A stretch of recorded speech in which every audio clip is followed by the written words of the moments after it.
북극곰만 서식지를 쫓겨나는 것은 아닙니다.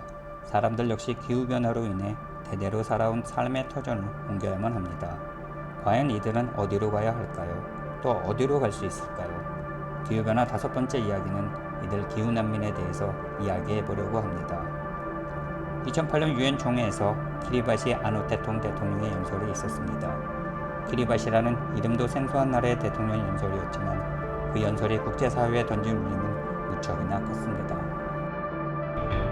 On climate change, while the international community continues to point fingers at each other regarding responsibility for and leadership on this issue, our people continue to experience the impact of climate change and sea level rise.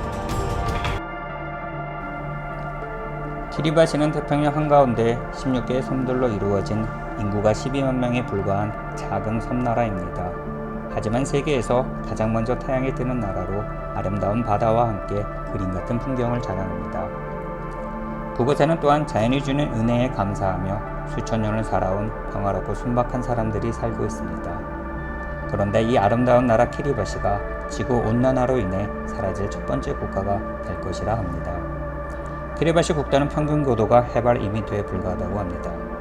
IPCC가 발간한 최근 보고서에 의하면 이번 세기 말에 해수면은 최대 87cm 상승할 것이라고 합니다.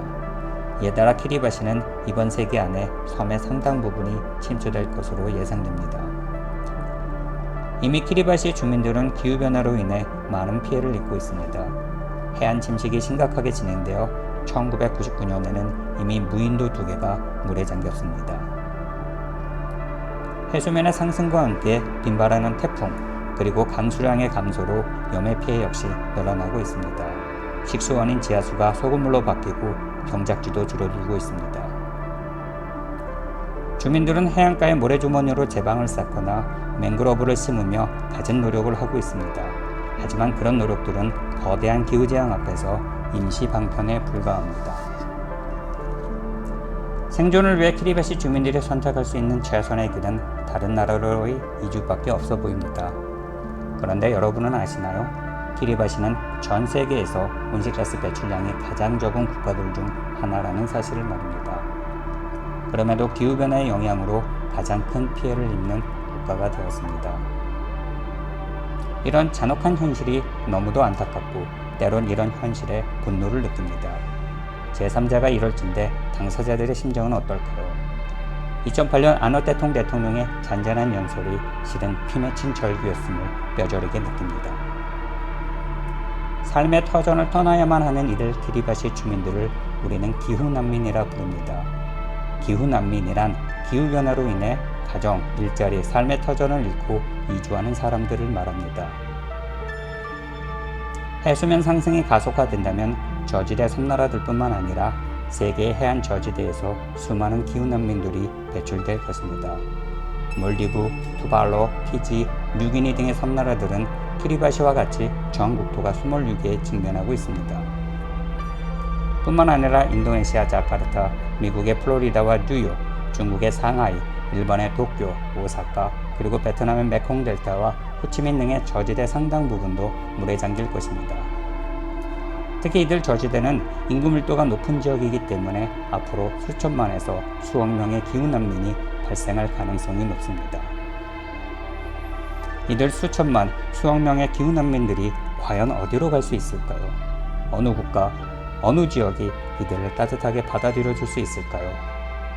분명히 국제사회는 기후난민들의 이동을 둘러싸고 새로운 갈등과 분쟁에 직면하게 될 것입니다. 기후재앙이 사회 경제적 재앙은 물론이고 극기야 전쟁과 같은 정치적 재앙까지 초래하게 될 것입니다. 아누테통 대통령은 기후변화를 막기 위한 국제사회의 즉각적인 행동을 촉구합니다. 아울러 자국 국민들의 이주를 위해 노력하고 있습니다. 아누테통 대통령은 키리바시 주민들이 난민이 아니라 이주민으로 국제사회에서 대우받기를 희망합니다. 그는 이를 존엄한 이주라 말합니다. 이는 이주한 나라에서 키리바시 주민들이 가치 있는 시민이 되어 살 수 있는 것을 말합니다. 어쩌면 아누테통 대통령의 노력으로 키리바시 주민들은 존엄한 이주를 할 수 있을지도 모릅니다. 하지만 과연 수천만 수억 명의 기후난민들 중에서 얼마나 많은 기후난민들이 다른 지역, 다른 국가에서 존엄한 이주민으로 대우받을 수 있을까요? 지금 당신에게 묻겠습니다. 과연 당신의 나라는 이들 기후난민들을 존엄한 이주민으로 받아들일 수 있나요? 감사합니다.